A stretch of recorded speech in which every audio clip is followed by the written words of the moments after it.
Hey, Mark Rodriguez here with BR. Johnny Rodriguez. And Juby Chan, also known as Juby, and it's time to get a little spooky. Yeah, so they were talking about the theatrical re-release of Casper, A Friendly Ghost from 1995, and we saw it, I think, the Century Theater, and... No, that was the other theater. That was the Spider-Man one. Oh, what was this one called now? The Galaxy Theater. That's And it. this one, in the location inside the Boulevard Mall, there's like at least two more Galaxy Theaters. Yeah, I found that out yesterday. There was two others, and yeah, the Boulevard Mall is pretty cool. We got to see stuff like the Funko Shack or the Pop Shack, I think it's called, the Pop Shack, and also Poor Boy Comics. So we didn't see that before. That's pretty cool. Check out Poor Boy Comics. Yeah, because once you go in there, you become poor. Yep, pretty much. And of course, the Pop Shack also got like a whole second room that wasn't there before the last time. So that was pretty cool. And that makes you even more poor. Yes. And as for the theater, oh wow. The Johnny's been talking about the whole trip about check out the theater. You gotta check out the theater. And when we did, then we saw why. Yes, okay, so what makes the Galaxy Theater different from other conventional theaters is that they have reclining chairs, and these chairs go all the way down. It feels like you're resting on the bed almost. And they also have a little like table tray, but the cool thing about the table tray is that you could move it around whichever direction you kind of want to move it, so you could put it more here or like there, like that. So it's easier to have your drinks and food, because another thing that the Galaxy Theater also have is that you could also order like actual food, like they serve burgers, they serve like chicken fingers, I think they serve pizzas. I usually just go for the popcorn, just more like the regular stuff, but I've seen people order other more fancier foods there as well. And there's a big plus that you could also have some alcoholic drinks while you're watching the movie. So if you're watching a really bad movie, alcohol is your friend. Yep, we were watching it with Or even with pina a really coladas. good, or even with a really good movie, alcohol is your friend. Yeah, so we had our pina coladas there, enjoying watching the re-release of Casper. Oh, so, one last thing, I'm sorry not to interrupt, but another thing, not only can you order your drinks to watch it in the movies, but they also have a bar section like outside the theater, where you can also sit down and have your drinks as well. Oh, okay. there we go. All right. So anyways, this movie, Wendy saw it before in theaters, and I think this is the first time for both of us seeing it. I've seen clips in the commercial when it happens to be on TV, you know, whatever, but I haven't seen like the actual movie, like, you know, full stop. So your thoughts on it, Wendy? Well, let's give the synopsis here. So the synopsis is that the main character, well not the main character, I guess the antagonist, she inherits, her father dies, and she inherits this haunted mansion from her father, whom she didn't actually really like. She just wanted his money. So she tries to go there, and she finds out the place is haunted. So she has to try to figure out ways to get the ghost out, because because she figured out that supposedly there's a treasure in it. So think Addams Family, but with Casper. And Casper, he's friendly, he wants to be friends with everyone, but if you're too loud, you wake up his uncles who are like to just terrorize people. So she hires people to go in there. She hired Reverend Guido Salducci, who I don't know if some of you might be old enough to remember. He was around at least since the 70s or the 80s. You see him every once in a while. He's like a chain-smoking priest that writes gossip columns or some craziness like that. And he went in there and he was like, nah, man, can't deal with this, man. They kind of twisted his head around, and that just looked awkward. And then they called the Ghostbusters, but Ray was the only one who could show up, and he said like, yeah, no, he left as well. That was funny. Yeah. And then Casper, he wants friends, but then he's watching TV and he's watching the old show that they used to be on back in the 90s called Hard Copy, which I totally forgot about it until I heard the little music and stuff. And he talked about Pullman's character, who is like a psychiatrist, but after his wife passed away, he wanted to, I guess, kind of reconnect with that, and he's like a kind of a therapist for ghosts and spirits, and trying to help them to cross over. So Casper saw that, but he saw his daughter, who was played by Christina Ricci, and he gets a little crush on her. So the evil lady, whatever, he uses his little influence to try to let her see that broadcast, so that she would call him in, bring the daughter, and craziness ensues. Yes. And yeah, so the movie's kind of crazy. The three ghosts, cause trouble and stuff. And The psychiatrist's father wants to help them, like, understand him and all that. In the meantime, the evil lady and her lawyer guy are trying to, like, they want to get to the treasures, or trying to snoop around, see what they could do, or see what's happening. And Yeah, just trying to get all the ghosts out of the house so they can even do it. Yeah, and then of course we go into deeper stuff that the old cartoons never really go into, in terms of what was Casper like when he was alive, and what happened, how did he die, why is he in his house, so they kind of find out that kind of stuff, tragic backstory and all that kind of thing. Mm-hmm. And at the same time, Christina Ricci's character, the name was Kat, is trying to adjust in school. There's this little snobby girl that doesn't like her. I guess she puts up this dude to ask her out on purpose because he had some kind of prank on her at the party. Yeah, there's supposed to be a big Halloween party going on, and yeah, they just volunteered her place. Technically said, okay, I think that's okay. I mean, it seemed like the teacher would have to contact the parent for that. Yeah. But, okay, 90s logic? I don't know. Yeah, so then the other thing also is that apparently Gasper's dad was working on some machine to bring him back to life because he was so upset that his son died, and he thinks he's being haunted by his son. Well, he was, but people think he's crazy or whatever.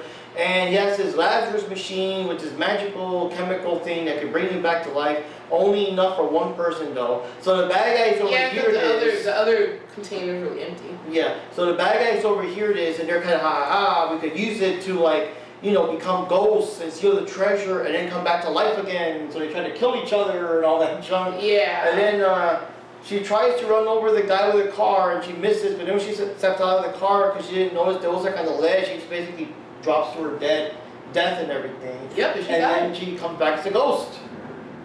Yep. It's like a witch ghost. Yeah. And then Pullman's character, the other three, he did come up with like a little bit of rapport with those three.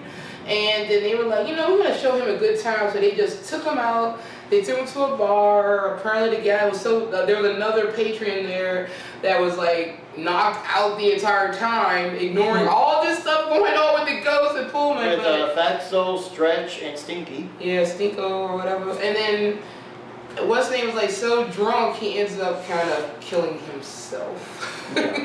Yeah. The ghosts. That's the thing. Is the ghosts wanted to kill him because they're kind of like, hey, he's so cool, we can hang out, but too bad we gotta wait till the rest of his life. Well, hey, let's do him a solid. Let's kill him now. And that kind of junk. But then he starts talking. I love you guys. You know what? I'm gonna tell that lady to leave, and the house is yours anyway. So they're like, oh, we can't kill him now. But then he just falls down and dies anyway. Yeah. And so Casper's about to, that's another thing that becomes a plot point. The whole reason he got into all this paranormal investigative stuff is because when his wife died, he wanted to find some way to find her, find her ghost or something. Yeah, just want to reconnect with her. Yeah. So at the end of the movie, the party starts, so there's all this drama going on. While there's kids down there dancing and stuff, and they're not supposed to know, whatever. Casper wants to bring himself back to life, but then they find out the father's a ghost now. So, Casper sacrifices his one chance to bring Kat's dad back to life and everything. And while they go to the party, the wife shows up as a ghost, the father's wife. But apparently she is an angel. Yeah. That was the whole thing. I was like, okay, says so. Yeah, so she gave Casper at least till 10 o'clock a chance to be alive for a bit. So, he got to dance with Cat and everything. Mm-hmm. But unfortunately, it's 10 o'clock and he does turn back to his ghost himself and everyone runs the fuck out. Mm-hmm. And as for the prank, the snobby girl and the other guy were supposed to dress up as some, like one standing on top of the other, like some super tall ghost thing. The real ghost showed up. The uncle scared them off. Yeah. And everything. So, yeah, there we go. And the only thing is, I'm thinking too many things psychologically. Number one, the two things that came to mind is number one, if the father fell down that shaft or whatever, but he came back to life in the machine, is his dead body, the original dead body, still there? Yeah, I didn't think about that back then, but as I was watching it now, it did come to my mind. I was like, wait a minute.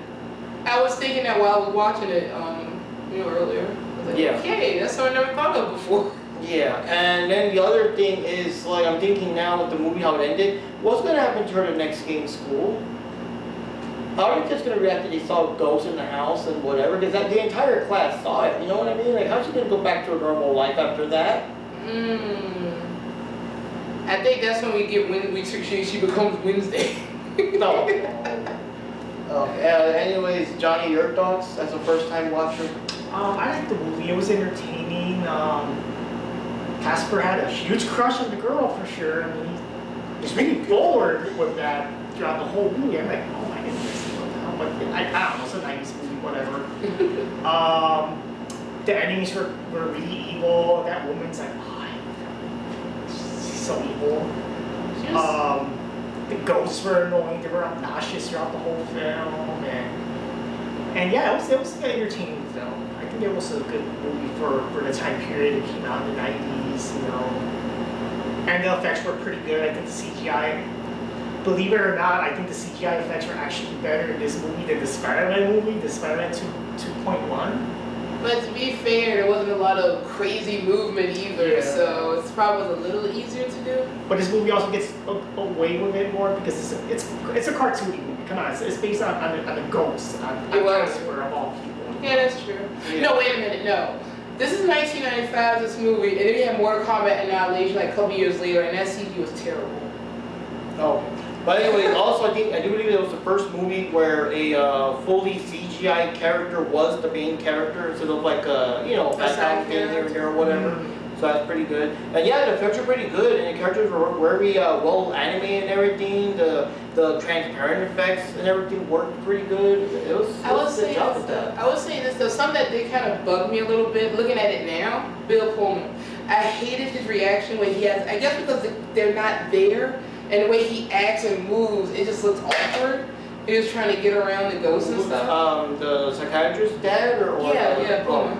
Yeah, Bill Pullman. I mean, the way he was like kind of moving around, I just did not like that. It just looked weird to me, like he was like drunk or something. I don't know. Oh. But you know, you can't only do so much. But I liked his character. I did like the scene though, because special effects, like when Casper was giving her the orange juice cup or something, and she grabbed it. They did very good because you gotta do. I don't know, practical effects or wires or whatever, but the effect did come out very well. Yeah. Because hearing that, Casper's not really there and all that, but she was like giving him the thing and he grabbed, like, that was a very good, it's the kind of that makes you think, how did they do that so perfectly? That kind of thing. And that's why I like practical effects, because, you have to be really creative to pull off certain things. Now, something watching a movie now that did bug me. Uh-oh. It's not really bug me. I just wish it could have been fleshed out a bit better. So going back to the doctor with the uncles, he got that rapport with them, but we don't fully see how that fully worked out and fleshed it out. You know what I mean? So yeah. I just felt that there could have been more there. With the uncles and stuff, so like, okay, they were trying to scare him one minute, and then the next minute, oh, he's cool, yeah, we're gonna hang with him, take him out for a drink, and all that stuff, Yeah. And I thought that was kind of odd. I think what happened maybe is because since he was like the first person to not run out so quickly, like, cause the thing is when he was like fed up and trying to pack up and go, they're like, oh man, come on, man, we don't have that much, you're like the most fun guy we have here, that kind of stuff. So maybe. And like he did say, they do seem to have more fun, like messing with him, and they don't mess with the. Yeah, they don't mess with her, and I guess because what's name was like saying like, well, you guys suck, she had that kind of attitude. And also too, Dibs, the lawyer, the assistant to our main antagonist there, with him, oh my gosh, the way she treated him was so bad. I did remember that, but I'm going to assume that he's dead because she knocked him out through the window. He got knocked out through that giant window. There's no way he could have lived from that. And I don't know if anybody is old enough to know or remember him, but he was in quite a few things as well back then. And you might know him from Monty Python or the National Lampoon Vacation movies. The second one when they were in Europe, he was the biker that they always kept injuring, unintentionally. It's like, oh, he hold the door for it, and you shut the door. Oh, he broke his leg. That kind of thing. So stuff like that. But yeah, I thought it was fun. I mean, it had its issues, pacing wise in some ways. Some things felt like it was a little too fast paced. Some things felt like there could have been a little more. Like I said, with him with him with the uncle, I would have liked to see a bit more of that. I think everything happened way too fast going into that party.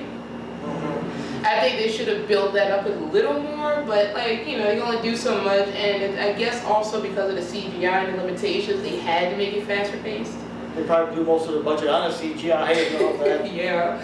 I do remember a little bit when they were talking about, like, on, I think it was Entertainment Tonight, when they were talking about the making and how they're doing the Casper movie, and of course they had these famous people, and, you know, you had Bill Pullman, you had Christina Ricci, you had Dan Aykroyd, you had Rodney Dangerfield, you had Clint Eastwood. I mean, you know, like stuff like that. They were talking about it, and you know, they were going behind like how they're gonna do the computer graphics and all that, you know.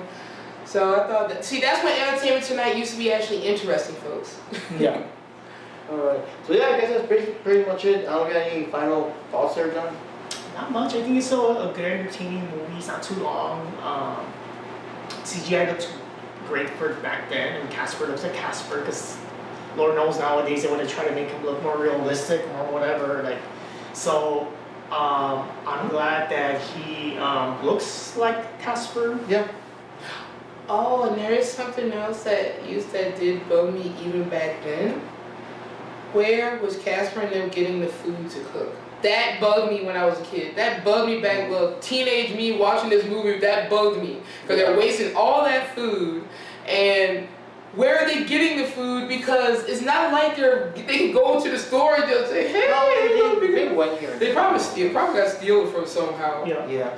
So anyway, guys, wraps it up for the review Sanctum, where anything can be reviewed. I enjoyed the movie, and I also enjoyed my pina colada while watching the movie. And yeah, a lot of fun. So anyways, guys, we'll see you next time. See you next time. Alright, see you guys, and if you want to watch a continuation of Casper, from what I remember, they did make a cartoon based on this movie. They kept all the same cast people that did the voices for like the ghosts and stuff, minus, you know, the main people. So, you know, busy. So, yep. See you guys.